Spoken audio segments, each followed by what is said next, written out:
നമസ്കാരം, നാട്ടുരാജ്യ ന്യൂസിലേക്ക് സ്വാഗതം. ഇന്ന് ലോക അന്താരാഷ്ട്ര യോഗാ ദിനം. തൊടുപുഴ സരസ്വതി വിദ്യാഭവനിൽ അതിവിപുലമായ ചടങ്ങുകളോടെ യോഗാ ദിനം ആചരിക്കപ്പെട്ടു.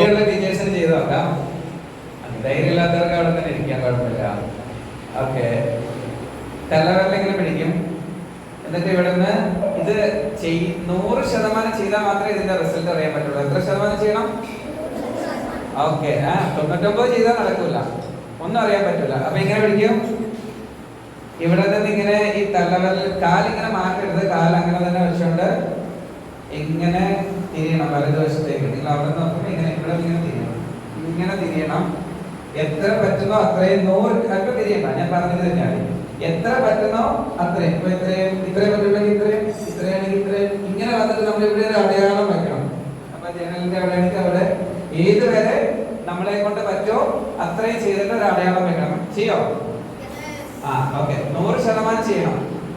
അപ്പൊ കൈ ഇങ്ങനെ പിടിക്കും, എന്നിട്ട് സാവധാനം വലത് സൈഡിലേക്ക്. കാല് മാറ്റരുത് കേട്ടോ, കാല് അങ്ങനെ തന്നെ. എത്ര തിരിഞ്ഞാലും കാല് മാറ്റരുത്. പതുക്കെ എത്ര പറ്റുന്നോ അത്രയും.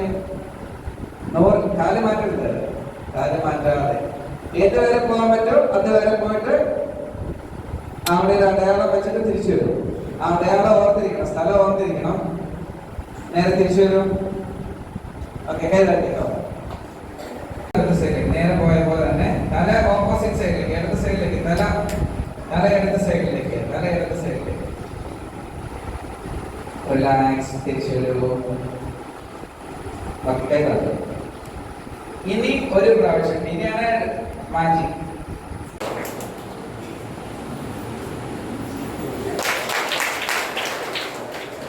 ഒരേപോലെ അടിക്കണം, ഒരുമിച്ച്.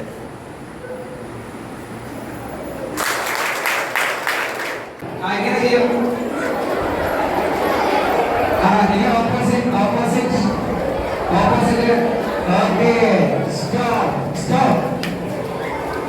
അന്താരാഷ്ട്ര യോഗ ദിനാചരണം യോഗത്തിൻ്റെ അധ്യക്ഷൻ school manager PG Haridas, senior gynaecologist doctor Bhavani Chandrashekhar ഉദ്ഘാടനം നിർവഹിച്ചു.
PG ഹരിദാസ് സാറിനെ ഏറ്റവും സ്നേഹത്തോടെ ഈ യോഗത്തിലേക്ക് സ്വാഗതം ചെയ്യും.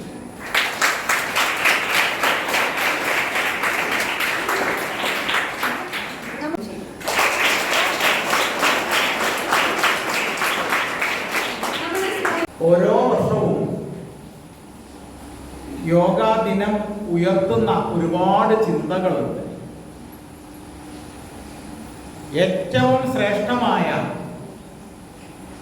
ചിന്തകളാണ് സ്വാഭാവികമായിട്ടും യോഗാ ദിനത്തോടനുബന്ധിച്ച് പ്രചരിപ്പിക്കാൻ വേണ്ടി നമ്മൾ ശ്രമിക്കുന്നത്. വ്യക്തികൾ കൂടുതൽ നല്ല വ്യക്തികളാകാൻ, സമൂഹം ഏറ്റവും നല്ല സമൂഹമാകാൻ യോഗയ്ക്ക് സാധിക്കും എന്ന് സൂചിപ്പിക്കുന്ന തീമാണ്, എന്ന വിഷയമാണ് ഈ വർഷത്തെ അന്താരാഷ്ട്ര തലത്തിൽ യോഗ ഉയർത്തിപ്പിടിക്കുന്നത്. Yoga for you and society. അതോടൊപ്പം തന്നെ നമ്മൾ ഭാരതത്തില് സ്ത്രീ ശാക്തീകരണത്തിന് യോഗ എങ്ങനെ ഉതകുന്നു എന്ന് ചിന്തിക്കാനും നമ്മൾ ഈ അവസരം വിനിയോഗിക്കുന്നുണ്ട്. ശാരീരികവും മാനസികവുമായ സ്വാസ്ഥ്യത്തിനും അതേപോലെ തന്നെ ആത്മീയമായ വികാസത്തിനും ആത്മീയമായിട്ടുള്ള ഉത്കർഷത്തിനുമാണ് യോഗ പരിശീലിക്കണം എന്ന് ആചാര്യന്മാർ നമ്മോട് പറഞ്ഞിട്ടുള്ളത്. അതിൽ യോഗ ദർശനം എന്ന് പറയുന്നത് പതഞ്ജലി മഹർഷി മാനവരാശിക്ക് വേണ്ടി സംഭാവന ചെയ്തിരിക്കുന്നതാണ്. എങ്ങനെയാണ് നമ്മൾ മനസ്സിന് സ്വാസ്ഥ്യം നേടിയെടുക്കേണ്ടത്, മനസ്സിന് ശാന്തത നേടിയെടുക്കേണ്ടത്, എങ്ങനെയാണ് നമ്മുടെ ശരീരം ആരോഗ്യം സംരക്ഷിക്കേണ്ടത്, എങ്ങനെയാണ് നമ്മുടെ ആന്തരികമായ ബലം ഉയർത്തേണ്ടത്, ഇന്ന് ഇതിനെ കുറിച്ച് വ്യക്തമായ ധാരണ തരുന്ന ഒരു ശാസ്ത്രമാണ് യോഗ. അതിന് 8 പ്രധാനപ്പെട്ട ഘട്ടങ്ങളിലൂടെ മനസ്സിനെ ഉയർത്തുന്ന ഒരു സയൻസും കൂടിയാണ്. മനസ്സിനെ പരിശീലിപ്പിക്കുന്നതിലൂടെ 8 പ്രധാനപ്പെട്ട ഘട്ടങ്ങളിലൂടെ മനസ്സിനെ ഇങ്ങനെ പരിശീലിപ്പിച്ച് നമുക്ക് നമ്മുടെ ചുറ്റുപാടുകളെ നിയന്ത്രിക്കാൻ പറ്റുന്ന ശക്തിയുള്ള മനസ്സാക്കി നമുക്ക് മാറ്റാൻ സാധിക്കും.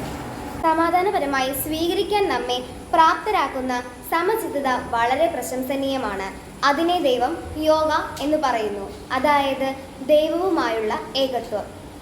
യോഗസ്ഥഃ ഗുരു കർമാണി സംഘം തിക്ത്വാ ധനഞ്ജയഃ സിദ്ധ്യോ സമോ ഭുക്ത്വാ സമത്വം യോഗ ഉച്യതേ. ഏകദേശം 5000 വർഷങ്ങളായിട്ട് തന്നെ ഭാരതീയ യോഗ ഭാരതീയർക്ക് പരിചയമുള്ള ഒരു പ്രസ്ഥാനമാണ്. അത് ഏതാനും വർഷങ്ങൾ കഴിഞ്ഞപ്പോൾ അത് അന്യം നിന്നു പോയോ എന്നറിയില്ല. ഏതായാലും പുനരുജ്ജീവിപ്പിക്കപ്പെട്ടു.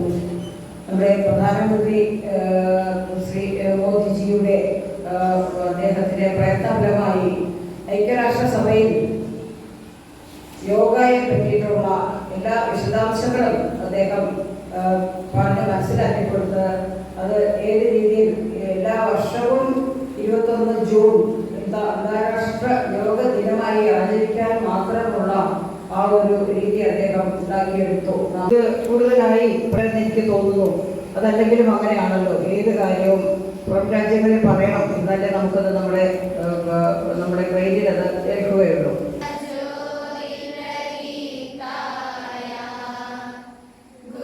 നാട്ടുരാജ്യ ന്യൂസിനു വേണ്ടി ക്യാമറയാൻ റിപ്പോർട്ടിംഗ് സരസ്വതി വിദ്യാഭവനിൽ നിന്നും കെ വിജയൻ.